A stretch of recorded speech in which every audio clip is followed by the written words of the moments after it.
Annyeong, it's Mikey here, and today I got a really exciting video because Kiboom has sent me out their new Phantom 81. Now this is their 81V3, so version 3, it's a transparent acrylic board. Really excited to take a look, see what it's like, see the whole design and the beautiful transparent look. So make sure to like and subscribe, and let's go straight into the unboxing. So starting off with the unboxing of the Kiboom Phantom 81 V3. Thank you again, Kiboom, for sending me this out. Now, I was really excited to try this out because this board looked beautiful. I was quite surprised of the transparent look, and honestly, lately, I don't know what it is. I've been getting more into this ghost look, like more and more lately. So let's straight up open the box. I think Kiboom has one of the best boxes in terms of packaging. I think they did a great job, and as soon as you open it up, we can see what we're getting. So we have a tool to open up the board, we have a switch puller, keycap puller, extra switches, a braided cable, and a microfiber cloth. And it's not even a small one, it's a large microfiber cloth. This is meant to clean the board. Awesome that they provided it inside the box, and of course your basic manual, and really honestly looks very similar to the Apple Maker manuals. And of course, now we got to take a look at the board itself. This board looks amazing. Look at that back. You also get a weight actually in it, which is really cool. I love that back design. I get to see everything inside, and you get a volume knob, and this board is like a crystal. We're gonna have to weigh this board, of course, before we go into the sound test. And as you can see here, this thing weighs 1.4 kg.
Now let's go into actually looking at this board. So one thing to note one of the things I noticed of this board is that the keycaps are really stuck in the switches. Something that isn't really amazing.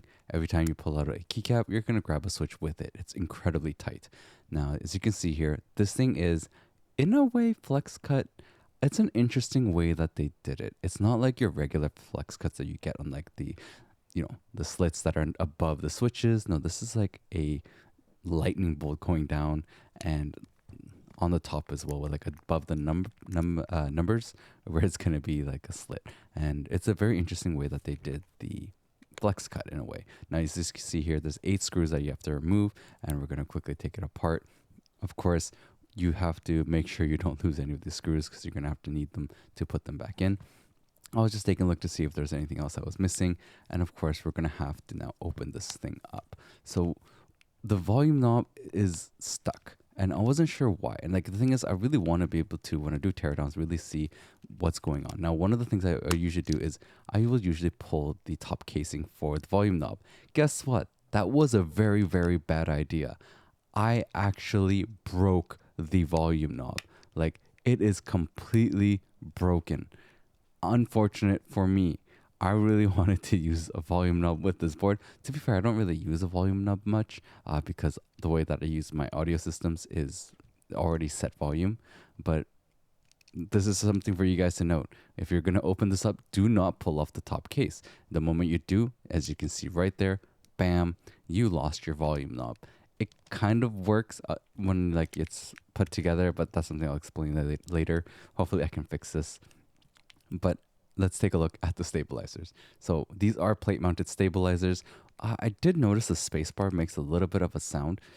It is pre-lubed, so it's hard for me to show you guys. I don't know if you guys are really able to see how well it's pre-lubed, but it does come slightly pre-lubed in terms of these stabilizers.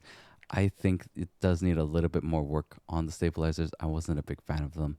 Now, as you can see here, the case is actually no foam, and you only get a silicone in between the plate, which is a PC plate, and a PCB. So no foams. It's just silicone in between the two.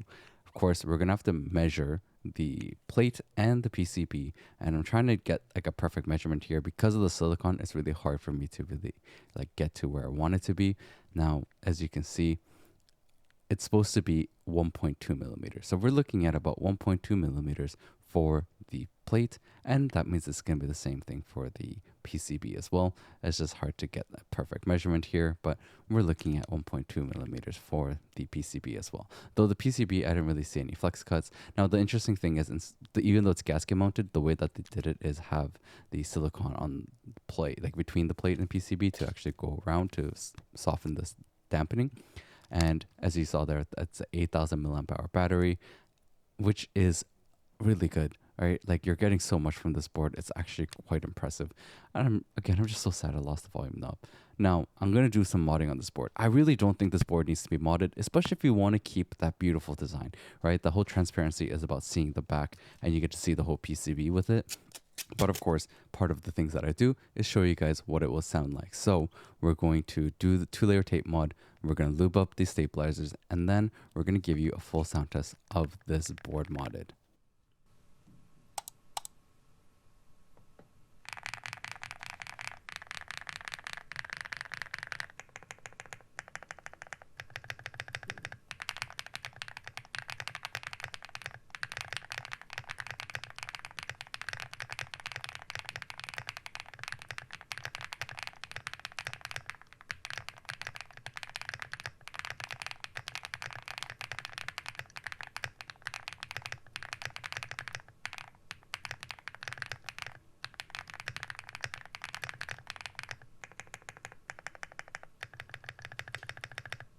So we've done the teardown, we've done the unboxing, and we've done like the sound test of this board. Unfortunately, I did kill the volume knob. I mean, if I actually place it like in the perfect settings, I think I can get it to work. It like kind of works again. Please let me know down in the comments if there's a way for me to fix this. I do not know how. I think in terms of the design of how they made it, like they really gave you the tools to take it apart. So it kind of surprised me that volume knob does not come off easily on this board. I'm not too sure the reason for that. And at least now you guys know not to do what I did. Do not open it up like the way I did. Just keep the whole top layer connected, or you're gonna completely destroy your volume knob like myself. This is kind of what I do what I do, right? Like, I want to kind of see the whole limits of these boards and see what breaks them. That way, if you get it and you do want to do like some kind of modifications or something, at least you now know what not to do, like myself. So that's unfortunate. I think this board sounds amazing though. I love this transparent design. Like, they did an amazing job. This whole build quality is superb. Of course, we're going to have to go into doing a little bit more in-depth look, review, maybe compare this with some of the 75% that I've tried, and see what this is all about and if it's worth your money. So let's go straight into that. Now, of course, this board, going into it, I'm so sad about the volume knob, guys. Please be careful with yours. Kiboom, if you guys see this video, please note this for the design of this board. It really should be easy to remove the volume knob, and mine broke. As I was mentioning, do not mod this board. You want to see that beautiful back. I removed the tape mod because I wanted to see that beautiful back. This thing also comes with switches for Windows mode, Mac mode. You also get the switches for Bluetooth, 2.4 gigahertz, USB. Amazing stuff on this board. Too bad there's no spot for a USB dongle. I think that'd be really cool if they actually had a spot for it as well. That's something that I would have loved to have seen in this board. But, you know, with this whole acrylic look and not much space, I do understand, but it would have been really cool. I think this is an amazing work. Like, the whole acrylic is an amazing quality. You have the spacebar here, as I was mentioning. It does have a bit of sound to it. It's like a squishy sound to it instead of like a tinging sound. So keep that in mind for yourselves. But I also didn't want to mod the spacebar like I do for other boards. It's just something that I really did not want to mess up this whole beautiful design. This thing is a board that you really want to just keep as is and just loop the switches. Now, as you can see here, as I press down on the board, you do get quite a bit of flex. This is really nice to have. Like, it's really nice to type on. It's super soft. It gives you that cushioning when you're typing. I really appreciated how they did design this board. Incredibly well done. The boards that I could probably compare this with, it would be like the Acco U01, which I will give you guys a sound comparison after, right? As you can see here, I was trying to show you guys that the keycaps get stuck to the switches. I think once I did remove it once, it actually loosened it quite a bit. But when I was first trying to do that and, go into looping the switches, it definitely got stuck on all the switches. Now, as you can see here, this is Kiboom's transparent switch. And it gives you a huge reminder of, say, like the Dark Ice and the Gateron, specifically Gateron North Pole. But this thing has very little stem wobble. I was quite impressed with it. Like you can see here when I'm pressing down, you're not getting a ton. It still does have a bit, right? It's not that you have zero, but it's very little. And I do appreciate how they did that, especially when the keycap profile is a much higher, right? So it does move around there, as you can see. And it's not too bad. I mean, if you're a gamer and you're sensitive to stem wobble and you're holding down a key, you'll definitely notice it. But I would say that this board isn't the best in terms of gaming because of the high keycap profile. It's okay though, right? You can use it for gaming, but it's not going to be the best for gaming due to the high keycap profile. I did try it though. It was fine, and I was not having any issues with it gaming. Like, it's not like I was going, oh man, like this is so high, so uncomfortable, I can't game with it. No, it was completely fine. I did enjoy it. In terms of using it at work though, note that it's going to be a little bit on the louder side and very bright if you have the backlighting on, but I would say it's still not bad. Like, it's going to sound amazing, right? People are going to appreciate the actual sound of it compared to, say, some other keyboards out there. Like, some member keyboards out there are going to be even louder than this. And, of course, as you saw there, that is the SA profile keycaps. So let me show you guys, like, a comparison with a cherry profile. And you can kind of see how much higher it is, right? As you can see there, like, the top F1 row, you can see how high it is. It's really a much higher profile keycap set. For this board, I think it works really, really well, though. It's just really nice to type on, gives you that comfortability, gives you a little bit better ergonomics in terms of typing. But of course, I think Cherry Profile is probably the best profile for just pure gaming performance. It's just a little bit more comfortable, especially if you have it at the right angle and you have a wrist rest. Now, of course, I want to give you guys a full look at the backlighting of this board because, trust me, you want to see it.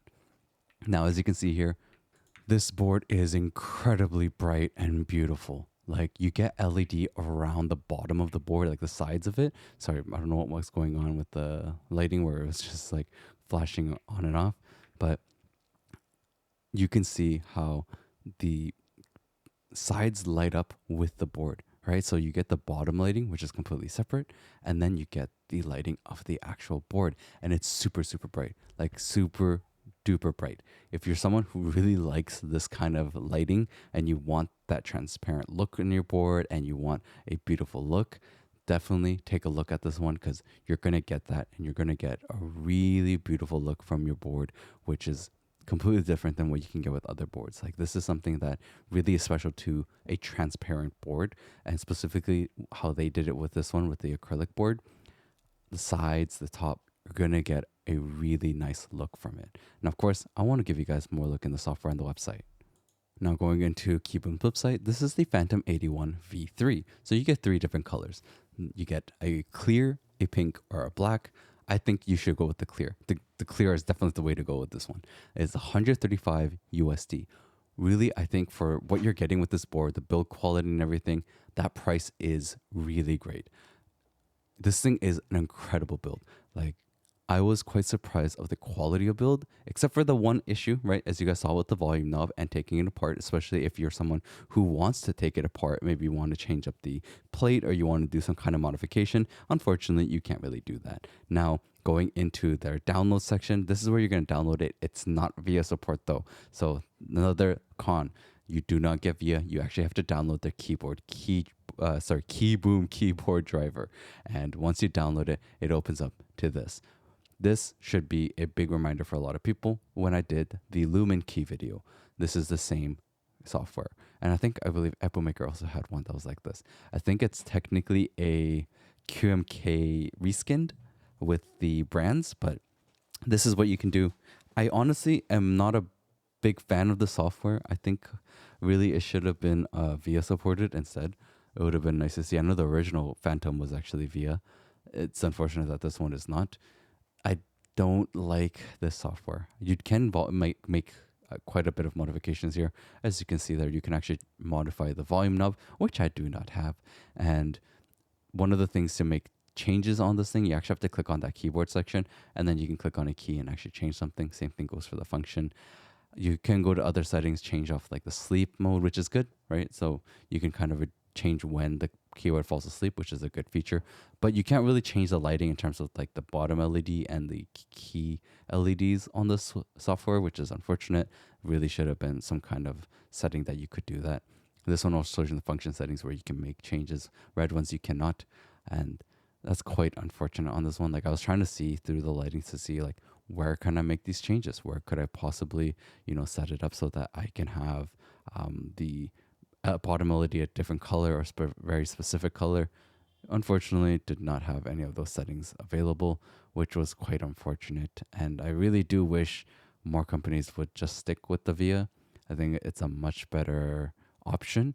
And I've seen other companies like Eppomaker, I believe, with the G84, where you can actually change the side lighting and even like the logo lighting, all available in VIA. And I think that could have really easily been done. Now, time to go into Keyboard Inspector, show you the polling rate, of course.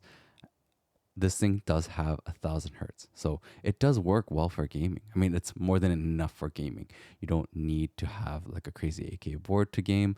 This thing does work. So if you are someone who is interested in this for gaming, you can take a look. Now, one thing I do want to show you guys with this is a comparison from this Kiboom one with the Akko U01.